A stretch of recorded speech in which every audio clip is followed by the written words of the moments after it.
ನಡೆದಂತಹ ಹತ್ಯೆ ಪ್ರಕರಣಕ್ಕೆ ಸಂಬಂಧಪಟ್ಟಂತೆ ಡೀಟೇಲ್ಸ್ ನೀಡ್ತಾ ಹೋಗ್ತೀವಿ. ಬೆಂಗಳೂರಿಗರನ್ನ ಬೆಚ್ಚಿ ಬೀಳಿಸಿದೆ ಶ್ರದ್ಧಾ ಮಾದರಿಯ ಹತ್ಯೆ. ವೈಯಾಲಿ ಕಾವಲ್ನಲ್ಲಿ ಮಹಿಳೆಯ ಬರ್ಬರ ಕೊಲೆಯಾಗಿದೆ. ಮಹಾಲಕ್ಷ್ಮಿ ಕೊಲೆಯಾದಂತಹ ಹುಡುಗಿ. ಇನ್ನು ಕೇಸ್ ತನಿಖೆಗೆ 6 ತಂಡಗಳ ರಚನೆಯನ್ನ ಕೂಡ ಮಾಡಲಾಗಿದೆ. ಕೇಂದ್ರ ವಿಭಾಗದ ಡಿಸಿಪಿ ಶೇಖರ್ ನೇತೃತ್ವದ ತಂಡವನ್ನ ರಚನೆ ಮಾಡಲಾಗಿದೆ. ಈಗಾಗಲೇ 100ಕ್ಕೂ ಹೆಚ್ಚು ಸಿಸಿಟಿವಿಗಳ ಪರಿಶೀಲನೆಯನ್ನು ನಡೆಸಲಾಗಿದೆ. ಮೃತ ಮಹಾಲಕ್ಷ್ಮಿ ಮೊಬೈಲ್ ಸಿಡಿಆರ್ ತೆಗೆದಿದ್ದಾರೆ ಪೊಲೀಸರು. ಮಹಾಲಕ್ಷ್ಮಿ ಜೊತೆ ಸಂಪರ್ಕದಲ್ಲಿ ಇದ್ದವರ ವಿಚಾರಣೆ ಕೂಡ ನಡೆಸಲಾಗುತ್ತೆ. ಸೆಪ್ಟೆಂಬರ್ 2ರಂದು ಸ್ವಿಚ್ ಆಫ್ ಆಗಿದ್ದಂತಹ ಮಹಾಲಕ್ಷ್ಮಿ ಫೋನ್ ಅನ್ನುವಂತಹ ಡೀಟೇಲ್ಸ್ ಸಿಗ್ತಾ ಇದೆ. ಹೇಗೆ ಕೊಲೆ ಮಾಡಿದ್ರು, ಯಾರು ಕೊಲೆ ಮಾಡಿದ್ರು, ಇಷ್ಟು ಭೀಕರವಾಗಿ ಕೊಲೆ ಮಾಡೋದಕ್ಕೆ ಕಾರಣವಾದ್ರು ಏನೋ. ಆಕೆಯ ಮೊಬೈಲ್ ಸ್ವಿಚ್ ಆಫ್ ಆಗಿದ್ದು ಸೆಪ್ಟೆಂಬರ್ 2ರಂದು. ಸೊ ಅಲ್ಲಿಂದ ಯಾವಾಗ ಅವರು ಮನೆಗೆ ತಲುಪಿದ್ರು, ಅವತ್ತಿನ ದಿನ ಎಲ್ಲಿ ಹೋಗಿದ್ರು, ಸೆಪ್ಟೆಂಬರ್ 2ರಂದು ಯಾರ ಜೊತೆ ಹೆಚ್ಚಾಗಿ ಮಾತನಾಡಿದ್ರು ಅನ್ನೋದರ ಇಂಚಿಂಚು ಮಾಹಿತಿಯನ್ನು ಕೂಡ ಕಲೆ ಹಾಕ್ತಾ ಇದ್ದಾರೆ ಪೊಲೀಸ್ ಅಧಿಕಾರಿಗಳು. ಹಿಂದೆ ನಡೆಯಲಿದೆ ಮಹಾಲಕ್ಷ್ಮಿ ಮರಣೋತ್ತರ ಪರೀಕ್ಷೆ. ಬೌರಿಂಗ್ ಆಸ್ಪತ್ರೆಯಲ್ಲಿ ಬೆಳಿಗ್ಗೆ 10ರ ಬಳಿಕ ಪೋಸ್ಟ್ ಮಾರ್ಟಮ್ ಆಗುತ್ತೆ. ಪೋಸ್ಟ್ ಮಾರ್ಟಮ್ಗೆ ಸವಾಲಾಗಿದೆ ಮಹಾಲಕ್ಷ್ಮಿ ದೇಹವನ್ನ ತುಂಡರಿಸಿರೋದ್ರಿಂದ ಪೋಸ್ಟ್ ಮಾರ್ಟಮ್ ಮಾಡೋದು ಕೂಡ ಒಂದ್ ಕಡೆ ಕಷ್ಟ ಸಾಧ್ಯ ಅಂತ ಹೇಳಲಾಗ್ತಾ ಇದೆ. ಮೊದಲು ಪ್ರತಿ ಪೀಸ್ಗೂ ಕೂಡ ನಂಬರಿಂಗ್ ಅನ್ನ ಮಾಡಲಾಗುತ್ತೆ. ರೇಡಿಯಾಲಜಿಕಲ್ ಎಕ್ಸಾಮಿನೇಷನ್ ಕೂಡ ಮಾಡಲಾಗುತ್ತೆ. ತುಂಡುಗಳ ಟಾಕ್ಸಿಕಲ್ ಎಕ್ಸಾಮಿನೇಷನ್ ಮಾಡಲಾಗುತ್ತೆ. ಅದೇ ರೀತಿಯಾಗಿ ಪ್ಯಾಥಾಲಜಿಕಲ್ ಎಕ್ಸಾಮಿನೇಷನ್ ಅನ್ನ ಕೂಡ ಮಾಡಲಾಗುತ್ತೆ. DNA ಪರೀಕ್ಷೆ ಬಳಿಕ ವರದಿಯನ್ನ ಸಿದ್ಧಪಡಿಸಲಾಗುತ್ತೆ. ಈಕೆಯ ಹಿನ್ನೆಲೆ ಏನು, ಯಾರ ಜೊತೆ ಅತಿ ಹೆಚ್ಚಾಗಿ ಮಾತನಾಡ್ತಾ ಇದ್ರು, ಸೆಪ್ಟೆಂಬರ್ 2ರಂದು ಅವರು ಕೆಲಸಕ್ಕೆ ಹೋದಂತಹ ಸಂದರ್ಭದಲ್ಲಿ ಏನಾಯಿತು, ವಾಪಸ್ ಬಂದ ನಂತರ ಏನಾಯಿತು, ಅವ್ರ ಮನೆಗೆ ಯಾರು ಬಂದರು, ಮನೆಯಲ್ಲಿ ಇದ್ದಂತಹ ಸಂದರ್ಭದಲ್ಲಿ ಏನಾಯಿತು, ಹೀಗೆ ಹಲವು ಪ್ರಶ್ನೆಗಳು ಕೂಡ ಕಾಡ್ತಾ ಇದೆ. ಪೊಲೀಸ್ ಅಧಿಕಾರಿಗಳು ಕೂಡ ಈಗಾಗಲೇ ತನಿಖೆಯನ್ನು ಚುರುಕುಗೊಳಿಸಿದ್ದಾರೆ. 100ಕ್ಕೂ ಹೆಚ್ಚು ಸಿಸಿಟಿವಿಯ ಪರಿಶೀಲನೆ ಕೂಡ ನಡೆಸಲಾಗಿರುವಂಥದ್ದು. ಇದೇ ವಿಚಾರಕ್ಕೆ ಸಂಬಂಧಪಟ್ಟಂತೆ ಮತ್ತಷ್ಟು ಡೀಟೇಲ್ಸ್ ನೀಡ್ತಾ ಹೋಗ್ತಾರೆ ನನ್ನ ಕಲೀಗ್ ನಾಗರಾಜ್. ನೇರ ಸಂಪರ್ಕದಲ್ಲಿ ಜಾಯಿನ್ ಆಗಿದ್ದಾರೆ. ನಾಗರಾಜ್, ನಿಜಕ್ಕೂ ಬೆಂಗಳೂರಿನ ಜನತೆಗೆ ಬೆಚ್ಚಿ ಬೀಳಿಸುವಂತಹ ಘಟನೆ ಇದು. ಒಂದು ಕಡೆ ಮಹಿಳೆಯರಿಗೆ ರಕ್ಷಣೆ ಇಲ್ಲ ಅನ್ನೋದು ಕನ್ಫರ್ಮ್ ಆಗಿಬಿಟ್ಟಿದೆ. ಈ ಒಂದು ಕೊಲೆಯನ್ನು ನಾವು ಗಮನಿಸ್ತಾ ಹೋಗೋದಾದ್ರೆ ಇವತ್ತು ಏನೆಲ್ಲ ಡೆವಲಪ್ಮೆಂಟ್ ಆಗಬಹುದು ಈ ಪ್ರಕರಣಕ್ಕೆ ಸಂಬಂಧಪಟ್ಟಂತೆ ಡೀಟೇಲ್ಸ್ ನೀಡ್ತಾ ಹೋಗೋದಾದ್ರೆ?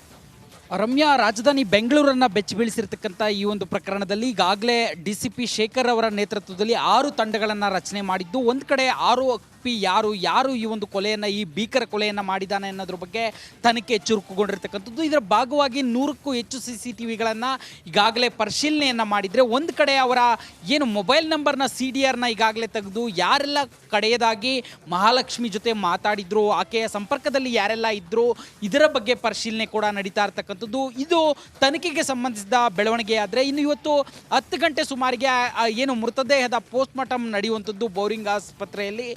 ಇಲ್ಲಿ ಪ್ರಮುಖವಾಗಿ ಏನು ಸುಮಾರು 60ಕ್ಕೂ ಹೆಚ್ಚು ಪೀಸ್ಗಳಾಗಿರೋದ್ರಿಂದ ಪೋಸ್ಟ್ ಮಾರ್ಟಮ್ ಮಾಡುವಂಥದ್ದೇ ಒಂದು ದೊಡ್ಡ ಸವಾಲಾಗಿರ್ತಕ್ಕಂಥದ್ದು. ಅದರಲ್ಲಿ ಮೊದಲಿಗೆ ಏನು ನಂಬರಿಂಗ್ ಮಾಡಲಾಗುತ್ತೆ, ಜೊತೆಗೆ ಟಾಕ್ಸಿಕಾಲಜಿಕಲ್ ಪರೀಕ್ಷೆ ಅಂದರೆ ಆಯ್ದ ತುಂಡುಗಳೇನಿರ್ತವೆ ಇವುಗಳಲ್ಲಿ ಯಾವುದಾದ್ರೂ ವಿಷಕಾರಿ ಅಂಶ ಇದೆಯಾ ಅನ್ನೋದನ್ನು ಪತ್ತೆ ಹಚ್ಚೋದಕ್ಕೆ, ಮತ್ತು ಪ್ಯಾಥಾಲಜಿಕಲ್ ಟೆಸ್ಟ್, ಇದು ಏನು ಯಾವುದಾದ್ರೂ ರೋಗಕ್ಕೆ ತುತ್ತಾಗಿದ್ರ ಅನ್ನೋದ್ರ ಬಗ್ಗೆ ಪರಿಶೀಲನೆಯನ್ನು ಮಾಡುವಂಥದ್ದು, ಜೊತೆಗೆ ರೇಡಿಯಾಲಜಿಕಲ್ ಟೆಸ್ಟನ್ನು ಕೂಡ ಮಾಡಲಾಗುತ್ತೆ. ಯಾವುದಾದ್ರೂ ಪೀಸ್ಗಳನ್ನು ತೆಗೆದುಕೊಂಡು ಅದನ್ನು ಎಕ್ಸ್ರೇ ತೆಗೆಯುವಂಥದ್ದು, CT ಸ್ಕ್ಯಾನ್ ಮಾಡುವಂಥದ್ದು ಮಾಡ್ತಾರೆ.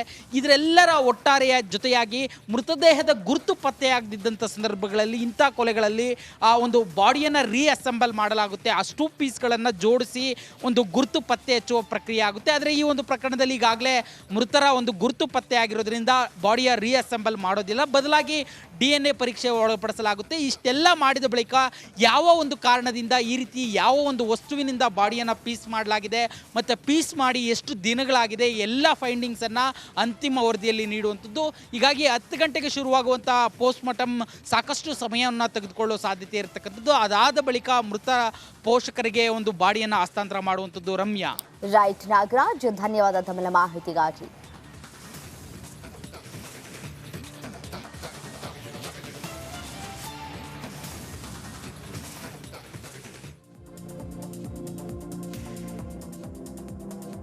ಬೆಂಗಳೂರಿನಲ್ಲಿ ನಡೆದಂತಹ ಹತ್ಯೆ ಪ್ರಕರಣಕ್ಕೆ ಸಂಬಂಧಪಟ್ಟಂತೆ ಡೀಟೇಲ್ಸ್ ನೀಡ್ತಾ ಹೋಗ್ತೀವಿ. ಬೆಂಗಳೂರಿಗರನ್ನ ಬೆಚ್ಚಿ ಬೀಳಿಸಿದೆ ಶ್ರದ್ಧಾ ಮಾದರಿಯ ಹತ್ಯೆ. ವೈಯಾಲಿ ಕಾವಲ್ನಲ್ಲಿ ಮಹಿಳೆಯ ಬರ್ಬರ ಕೊಲೆಯಾಗಿದೆ. ಮಹಾಲಕ್ಷ್ಮಿ ಕೊಲೆಯಾದಂತಹ ಹುಡುಗಿ. ಇನ್ನು ಕೇಸ್ ತನಿಖೆಗೆ 6 ತಂಡಗಳ ರಚನೆಯನ್ನ ಕೂಡ ಮಾಡಲಾಗಿದೆ. ಕೇಂದ್ರ ವಿಭಾಗದ ಡಿಸಿಪಿ ಶೇಖರ್ ನೇತೃತ್ವದ ತಂಡವನ್ನ ರಚನೆ ಮಾಡಲಾಗಿದೆ. ಈಗಾಗಲೇ 100ಕ್ಕೂ ಹೆಚ್ಚು ಸಿಸಿಟಿವಿಗಳ ಪರಿಶೀಲನೆಯನ್ನು ನಡೆಸಲಾಗಿದೆ. ಮೃತ ಮಹಾಲಕ್ಷ್ಮಿ ಮೊಬೈಲ್ ಸಿಡಿಆರ್ ತೆಗೆದಿದ್ದಾರೆ ಪೊಲೀಸರು. ಮಹಾಲಕ್ಷ್ಮಿ ಜೊತೆ ಸಂಪರ್ಕದಲ್ಲಿ ಇದ್ದವರ ವಿಚಾರಣೆ ಕೂಡ ನಡೆಸಲಾಗುತ್ತೆ. ಸೆಪ್ಟೆಂಬರ್ 2ರಂದು ಸ್ವಿಚ್ ಆಫ್ ಆಗಿದ್ದಂತಹ ಮಹಾಲಕ್ಷ್ಮಿ ಫೋನ್ ಅನ್ನುವಂತಹ ಡೀಟೇಲ್ಸ್ ಸಿಗ್ತಾ ಇದೆ. ಹೇಗೆ ಕೊಲೆ ಮಾಡಿದ್ರು, ಯಾರು ಕೊಲೆ ಮಾಡಿದ್ರು, ಇಷ್ಟು ಭೀಕರವಾಗಿ ಕೊಲೆ ಮಾಡೋದಕ್ಕೆ ಕಾರಣವಾದ್ರು ಏನು? ಆಕೆಯ ಮೊಬೈಲ್ ಸ್ವಿಚ್ ಆಫ್ ಆಗಿದ್ದು ಸೆಪ್ಟೆಂಬರ್ 2ರಂದು. ಸೊ ಅಲ್ಲಿಂದ ಯಾವಾಗ ಅವರು ಮನೆಗೆ ತಲುಪಿದ್ರು, ಅವತ್ತಿನ ದಿನ ಎಲ್ಲಿ ಹೋಗಿದ್ರು, ಸೆಪ್ಟೆಂಬರ್ 2ರಂದು ಯಾರ ಜೊತೆ ಹೆಚ್ಚಾಗಿ ಮಾತನಾಡಿದ್ರು ಅನ್ನೋದರ ಇಂಚಿಂಚು ಮಾಹಿತಿಯನ್ನು ಕೂಡ ಕಲೆ ಹಾಕ್ತಾ ಇದ್ದಾರೆ ಪೊಲೀಸ್ ಅಧಿಕಾರಿಗಳು. ಹಿಂದೆ ನಡೆಯಲಿದೆ ಮಹಾಲಕ್ಷ್ಮಿ ಮರಣೋತ್ತರ ಪರೀಕ್ಷೆ. ಬೌರಿಂಗ್ ಆಸ್ಪತ್ರೆಯಲ್ಲಿ ಬೆಳಿಗ್ಗೆ 10ರ ಬಳಿಕ ಪೋಸ್ಟ್ ಮಾರ್ಟಮ್ ಆಗುತ್ತೆ. ಪೋಸ್ಟ್ ಮಾರ್ಟಮ್ಗೆ ಸವಾಲಾಗಿದೆ ಮಹಾಲಕ್ಷ್ಮಿ ದೇಹವನ್ನ ತುಂಡರಿಸಿರೋದ್ರಿಂದ ಪೋಸ್ಟ್ ಮಾರ್ಟಮ್ ಮಾಡೋದು ಕೂಡ ಒಂದ್ ಕಡೆ ಕಷ್ಟ ಸಾಧ್ಯ ಅಂತ ಹೇಳಲಾಗ್ತಾ ಇದೆ. ಮೊದಲು ಪ್ರತಿ ಪೀಸ್ಗೂ ಕೂಡ ನಂಬರಿಂಗ್ ಅನ್ನ ಮಾಡಲಾಗುತ್ತೆ. ರೇಡಿಯಾಲಜಿಕಲ್ ಎಕ್ಸಾಮಿನೇಷನ್ ಕೂಡ ಮಾಡಲಾಗುತ್ತೆ. ತುಂಡುಗಳ ಟಾಕ್ಸಿಕಲ್ ಎಕ್ಸಾಮಿನೇಷನ್ ಮಾಡಲಾಗುತ್ತೆ. ಅದೇ ರೀತಿಯಾಗಿ ಪ್ಯಾಥಾಲಜಿಕಲ್ ಎಕ್ಸಾಮಿನೇಷನ್ ಅನ್ನ ಕೂಡ ಮಾಡಲಾಗುತ್ತೆ. DNA ಪರೀಕ್ಷೆ ಬಳಿಕ ವರದಿಯನ್ನ ಸಿದ್ಧಪಡಿಸಲಾಗುತ್ತೆ. ಈಕೆಯ ಹಿನ್ನೆಲೆ ಏನು, ಯಾರ ಜೊತೆ ಅತಿ ಹೆಚ್ಚಾಗಿ ಮಾತನಾಡ್ತಾ ಇದ್ರು, ಸೆಪ್ಟೆಂಬರ್ 2ರಂದು ಅವರು ಕೆಲಸಕ್ಕೆ ಹೋದಂತಹ ಸಂದರ್ಭದಲ್ಲಿ ಏನಾಯಿತು, ವಾಪಸ್ ಬಂದ ನಂತರ ಏನಾಯಿತು, ಅವ್ರ ಮನೆಗೆ ಯಾರು ಬಂದರು, ಮನೆಯಲ್ಲಿ ಇದ್ದಂತಹ ಸಂದರ್ಭದಲ್ಲಿ ಏನಾಯಿತು, ಹೀಗೆ ಹಲವು ಪ್ರಶ್ನೆಗಳು ಕೂಡ ಕಾಡ್ತಾ ಇದೆ. ಪೊಲೀಸ್ ಅಧಿಕಾರಿಗಳು ಕೂಡ ಈಗಾಗಲೇ ತನಿಖೆಯನ್ನು ಚುರುಕುಗೊಳಿಸಿದ್ದಾರೆ. 100ಕ್ಕೂ ಹೆಚ್ಚು ಸಿಸಿಟಿವಿಯ ಪರಿಶೀಲನೆ ಕೂಡ ನಡೆಸಲಾಗಿರುವಂಥದ್ದು. ಇದೇ ವಿಚಾರಕ್ಕೆ ಸಂಬಂಧಪಟ್ಟಂತೆ ಮತ್ತಷ್ಟು ಡೀಟೇಲ್ಸ್ ನೀಡ್ತಾ ಹೋಗ್ತಾರೆ ನನ್ನ ಕಲೀಗ್ ನಾಗರಾಜ್. ನೇರ ಸಂಪರ್ಕದಲ್ಲಿ ಜಾಯಿನ್ ಆಗಿದ್ದಾರೆ. ನಾಗರಾಜ್, ನಿಜಕ್ಕೂ ಬೆಂಗಳೂರಿನ ಜನತೆಗೆ ಬೆಚ್ಚಿ ಬೀಳಿಸುವಂತಹ ಘಟನೆ ಇದು. ಒಂದು ಕಡೆ ಮಹಿಳೆಯರಿಗೆ ರಕ್ಷಣೆ ಇಲ್ಲ ಅನ್ನೋದು ಕನ್ಫರ್ಮ್ ಆಗಿಬಿಟ್ಟಿದೆ. ಈ ಒಂದು ಕೊಲೆಯನ್ನು ನಾವು ಗಮನಿಸ್ತಾ ಹೋಗೋದಾದ್ರೆ ಇವತ್ತು ಏನೆಲ್ಲ ಡೆವಲಪ್ಮೆಂಟ್ ಆಗಬಹುದು ಈ ಪ್ರಕರಣಕ್ಕೆ ಸಂಬಂಧಪಟ್ಟಂತೆ ಡೀಟೇಲ್ಸ್ ನೀಡ್ತಾ ಹೋಗೋದಾದ್ರೆ?